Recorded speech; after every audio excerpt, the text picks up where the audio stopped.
Ang pagpapakasakit ng ating Panginoong Hesukristo ayon kay San Juan. Noong panahong iyon, umalis si Jesus kasama ang kanyang mga alagad. Pumunta sila sa ibayo ng Batis Sidron at pumasok sa isang halamanan doon. Ang lugar na ito'y alam ni Judas na nagkanulo sa kanya, sapagkat madalas magpunta roon si Jesus at ang kanyang mga alagad. Pumaroon si Judas kasama ang ilang bantay sa templo at isang pangkat ng mga kawal na padala ng mga punong saserdote at mga Pariseyo. May dala silang mga parol, sulo at sandata. Alam ni Jesus ang lahat na mangyayari sa kanya, kaya't sila'y sinalubong niya at tinanong, "Sino ang hinahanap ninyo?" "Si Jesus na taga Nazaret," tugon nila. Sinabi niya, "Ako si Jesus." Kaharap nila si Judas na nagkanulo sa kanya. Nang sabihin ni Jesus na siya nga, napaurong sila at nabuwal sa lupa. Muli siyang nagtanong, "Sino nga ba ang hinahanap ninyo?" "Si Jesus na taga Nazaret," sagot nila. "Sinabi ko na sa inyong ako si Jesus. Kung ako ang hinahanap ninyo, hayaan ninyong umalis ang mga taong ito," wika niya. Sinabi niya ito upang matupad ang kanyang salita. "Walang napahamak kahit isa sa mga ibinigay mo sa akin, Ama." Binunot ni Simon Pedro ang kanyang tabak at tinaga ang alipin ng pinakapunong saserdote. Natigpas ang kanang tainga ng aliping yaon na ang pangalay Malko. Sinabi ni Jesus kay Pedro, "Isalong mo ang iyong tabak. Dapat kong inumin ang kalis ng paghihirap na ibinigay sa akin ng Ama." Si Jesus ay dinakip at ginapos ng mga bantay na Hudyo at ng pangkat ng mga kawal sa pamumuno ng kanilang kapitan. Siya'y dinala muna kay Anas na biyena ni Caiphas, na pinakapunong saserdote ng panahong yaon. Si Caiphas ang nagpayo sa mga Hudyo na mas mabuti para sa kanila na isang tao lamang ang mamatay alang-alang sa bayan. Si Simon Pedro at ang isa pang alagad ay sumunod kay Jesus. Kilala ng pinakapunong saserdote ang alagad na ito, kaya't nakapasok siyang kasama ni Jesus sa patio ng bahay ng pinakapunong saserdote. Naiwan naman si Pedro sa labas ng pintuan. Lumabas ang alagad na kilala ng pinakapunong saserdote. Kinausap ang dalagang nagbabantay sa pinto at pinapasok si Pedro. Si Pedro'y tinanong ng dalaga, "Hindi ba't isa ka sa mga alagad ng taong yan?" "Hindi," sagot ni Pedro.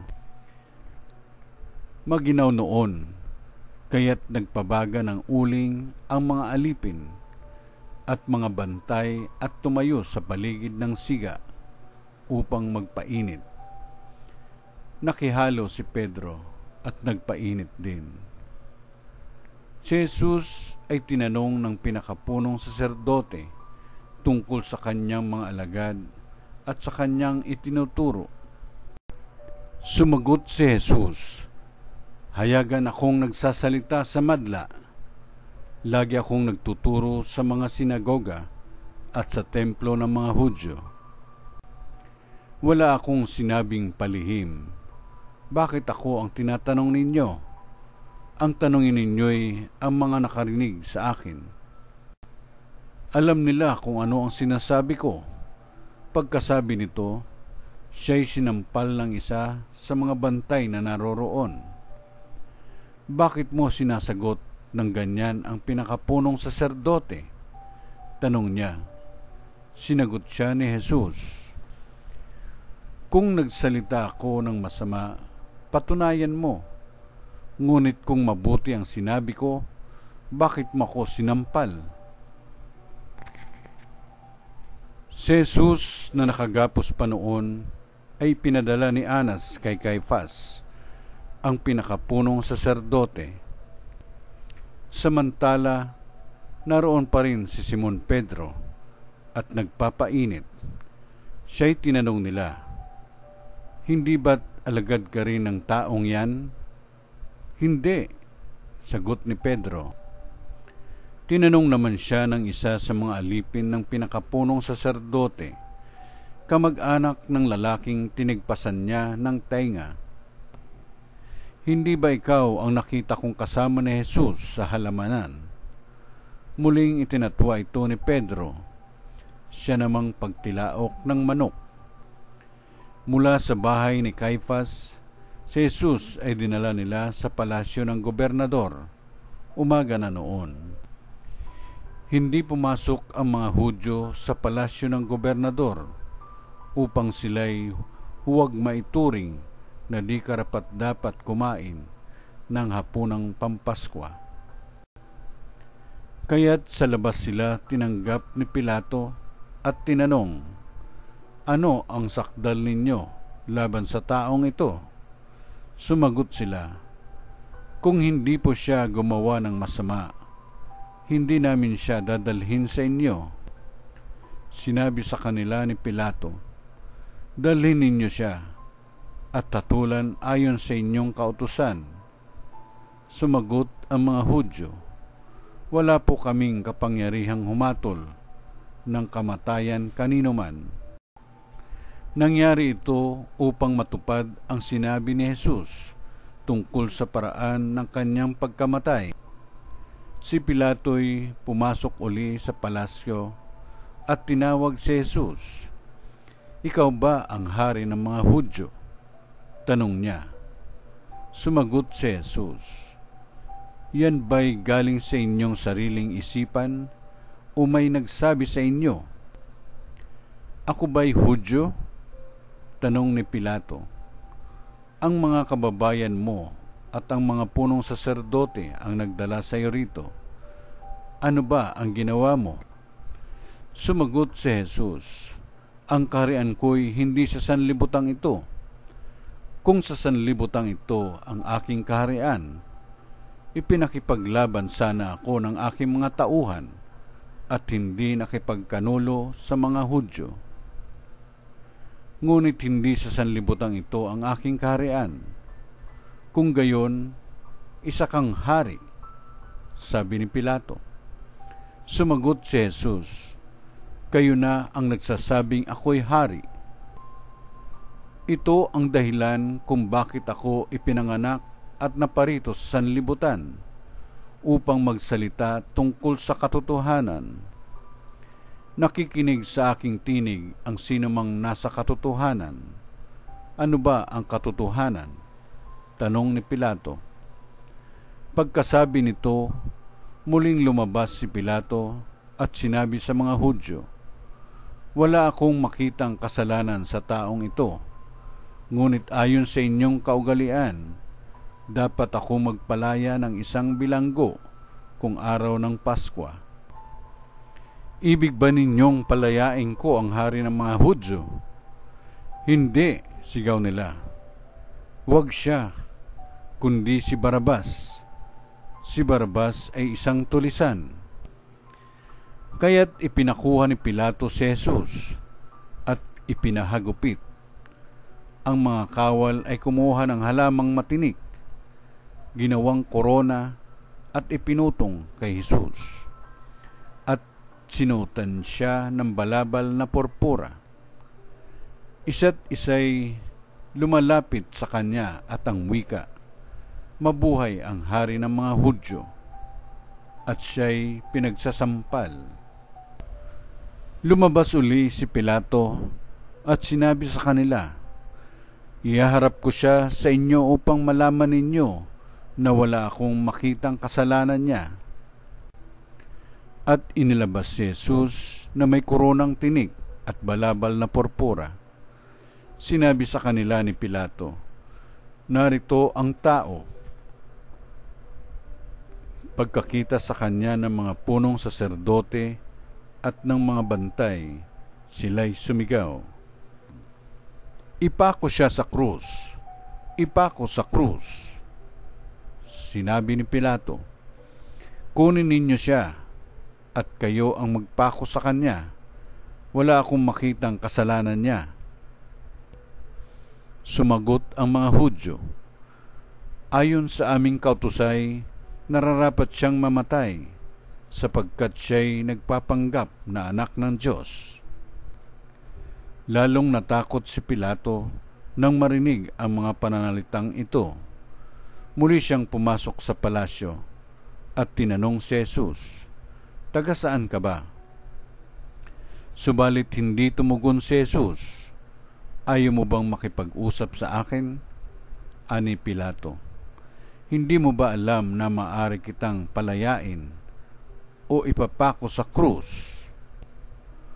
At sumagot si Jesus, "Kaya mo lamang magagawa yan ay sapagkat ipinagkaloob sa iyo ng Diyos ang kapangyarihang yan.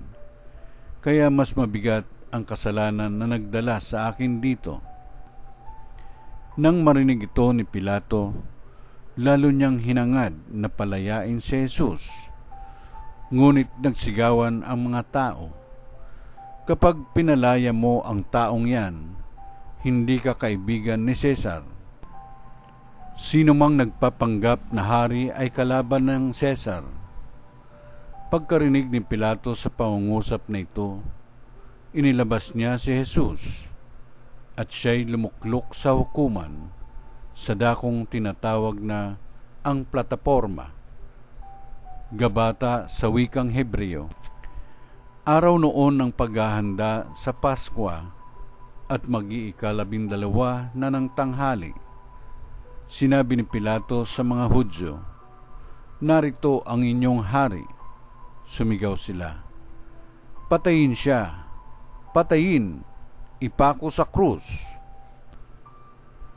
"Ipapako ko ba sa krus ang inyong hari?" tanong ni Pilato. Sumagot ang mga punong saserdote, "Wala kaming hari kundi ang Cesar." Kaya't si Jesus ay ibinigay sa kanila ni Pilato upang ipako sa krus. Kinuha nga nila si Jesus at lumabas siya na pasa ng kanyang krus patungo sa lugar na kung tawagi Dako ng Bungo, Golgota sa wikang Hebreo. Pagdating doon, siya'y ipinako sa krus kasama ng dalawa pa, isa sa gawing kanan at isa sa kaliwa. Sumulat si Pilato ng ganitong pangungusap at ipinalagay sa krus, "Si Jesus na taga Nazaret, ang hari ng mga Hudyo." Nasusulat ito sa mga wikang Hebreo, Latin at Griego, at marami sa mga Hudyo ang nakabasa nito sapagkat malapit sa lungsod ang dakong pinagpakuan kay Jesus. Kaya't sinabi ng mga punong saserdote kay Pilato, "Huwag ninyong isulat na hari ng mga Hudyo," kundi sinabi ng taong ito, "Ako ang hari ng mga Hudyo." Sumagot si Pilato, "Ang naisulat ko'y naisulat ko na." Nang maipako na ng mga kawal si Jesus, kinuha nila ang kanyang kasuotan at pinaghati-hatian ng apat. Kinuha rin ito ang kanyang tunika. Ito'y walang tahi at hinabi ng buo mula sa itaas hanggang sa ibaba. Nag-usap-usap ang mga kawal, "Huwag nating punitin ito. Magsapalaran na lamang tayo para malaman kung kanino ito mauuwi." Nangyari ito upang matupad ang isinasaad ng kasulatan, "Pinaghati-hatian nila ang aking mga kasuotan at ang aking damit ay kanilang pinagsapalaran." Gayon nga ang ginawa ng mga kawal. Nakatayo sa tabi ng krus ni Jesus ang kanyang ina at ang kapatid na babae nitong si Maria na asawa ni Cleopas. Naroon din si Maria Magdalena. Nang makita ni Jesus ang kanyang ina at ang minamahal niyang kaalagad sa tabi nito, kanyang sinabi, "Babae, narito ang iyong anak." At sinabi sa alagad, "Narito ang iyong ina." Mula noon, siya'y pinatira ng alagad na ito sa kanyang bahay. Pagkatapos nito, alam ni Jesus na naganap na ang lahat ng bagay. At bilang katuparan ng kasulatan ay sinabi niya, "Nauuhaw ako." May isang mangkok doon na puno ng maasim na alak. Itinubog nila rito ang isang esponga, ikinabit sa sanga ng isopo at idiniit sa kanyang bibig. Nang masipsip ni Jesus ang alak, ay kanyang sinabi, "Naganap na."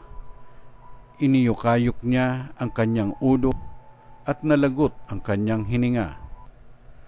Nooy araw ng paghahanda at ayaw ng mga Hudyo na manatili sa krus ang mga bangkay sa araw ng pamamahinga, sapagkat dakila ang araw ng pamamahingang ito. Kaya't hiniling nila kay Pilato na ipabali nito ang mga binti ng mga ipinako sa krus at alisin doon ang mga bangkay. Naparoon nga ang mga kawal at binali ang mga binti ng dalawang ipinakong kasabay ni Jesus. Ngunit pagdating nila kay Jesus at makitang patay na siya, hindi na nila binali ang kanyang binti, subalit inulos ng sibat ng isa sa mga kawal ang tagiliran ni Jesus, at biglang dumaloy ang dugo at tubig. Ang nakakita nito ang nagpapatotoo. Tunay ang kanyang patotoo at alam niyang katotohanan ang sinabi niya upang kayo'y maniwala. Nangyari ang mga ito upang matupad ang sinasabi ng kasulatan. Walang mababali isa man sa kanyang mga buto, at sinabi naman ng ibang bahagi ng kasulatan, pagmamasdan nila ang kanilang inulos. Pagkatapos nito, si Jose na taga-Arimatea ay nagsadya kay Pilato upang humingi ng pahintulot na makuha ang bangkay ni Jesus. Si Jose isang alagad ni Jesus, ngunit palihim nga lamang dahil sa takot sa mga Hudyo. At pinahintulutan siya ni Pilato, kaya't kinuha ni Jose ang bangkay ni Jesus. Sumama sa kanya si Nicodemo, may dalang pabango, mga 100 libra ng pinaghalong mira at alo. Siya ang nagsadya kay Jesus isang gabi. Kinuha nila ang bangkay ni Jesus at nilagyan ng pabango habang binabalot sa kayong lino, ayon sa kaugalian ng mga Hudyo. Sa pinagpakuan kay Jesus ay may isang halamanan, at dito'y may isang bagong libingang hindi pa napaglilibingan. Yamang nooy araw ng paghahanda ng mga Hudyo, at dahil sa malapit naman ang libingang ito, doon nila inilibing si Jesus. Ang mabuting balita ng Panginoon. Pinupuri ka namin, Panginoong Jesucristo.